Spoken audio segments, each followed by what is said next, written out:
ଆପଣମାନଙ୍କୁ ଆମ ଚ୍ୟାନେଲରେ ସ୍ୱାଗତ କରୁଛୁ।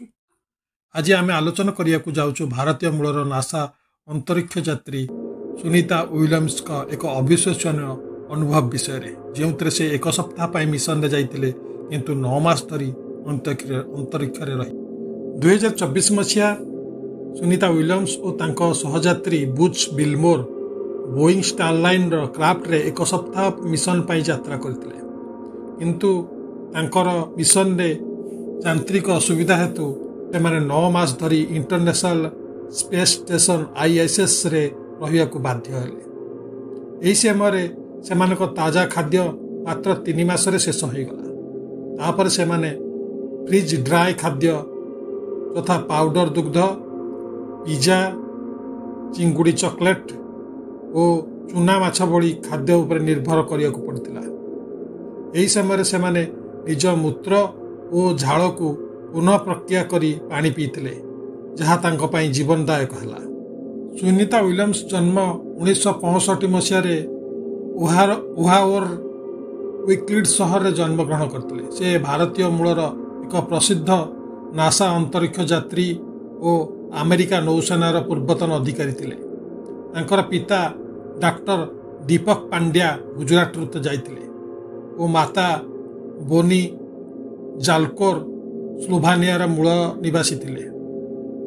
1987 ମସିହାରେ ଯୁକ୍ତରାଷ୍ଟ୍ର ନୌସେନା ଏକାଡେମୀରୁ ଶାରୀରିକ ବିଜ୍ଞାନରେ ସ୍ନାତକ ଓ 1995 ମସିହାରେ ଫ୍ଲୋରିଡା ଇନଷ୍ଟିଚ୍ୟୁଟ୍ ଅଫ୍ ଟେକ୍ନୋଲୋଜିରୁ ଇଞ୍ଜିନିୟରିଂ ମ୍ୟାନେଜମେଣ୍ଟରେ ସ୍ନାତକୋତ୍ତର ଡିଗ୍ରୀ ହାସଲ କରିଥିଲେ।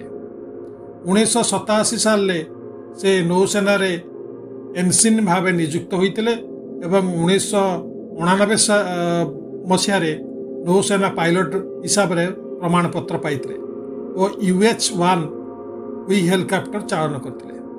ସେ ବିଭିନ୍ନ ଭୂମିକାରେ କାର୍ଯ୍ୟ କରିଥିଲେ, ଯେପରିକି ମେଡିଟେରିଆନ୍ ସାଗର ଓ Red Sea, Persian Gulf mission ଓ ଟେଷ୍ଟ ପାଇଲଟ ଭାବେ କାମ କରିଥିଲେ। 1998 ମସିହାରେ ନାସା ଅନ୍ତରୀକ୍ଷ ଯାତ୍ରୀ ଭାବେ ଚୟନ ହୋଇଥିଲେ। 2006 ମସିହାରେ ସେ ନିଜର ପ୍ରଥମ ଅନ୍ତରୀକ୍ଷ ଯାତ୍ରା କରି ଇଣ୍ଟରନ୍ୟାସନାଲ ସ୍ପେସ୍ ଷ୍ଟେସନରେ 195 ଦିନ ରହିଥିଲେ, ଯାହା ସେତେବେଳେ ଜଣେ ମହିଳାଙ୍କ ପାଇଁ ସବୁଠାରୁ ଦୀର୍ଘ ସମୟର ଅନ୍ତରୀକ୍ଷ ଯାତ୍ରା ଥିଲା। ଏହି ମିଶନ ସମୟରେ ସେ 4ଟି ଏଭା କରିଥିଲେ, ଯାହାର ମୋଟ ସମୟ 29 ଘଣ୍ଟାରୁ ଅଧିକ ହୋଇଥିଲା। 2012 ସାଲରେ ସେ ଦ୍ୱିତୀୟ ଅନ୍ତରୀକ୍ଷ ଯାତ୍ରା ମଧ୍ୟ କରିଥିଲେ।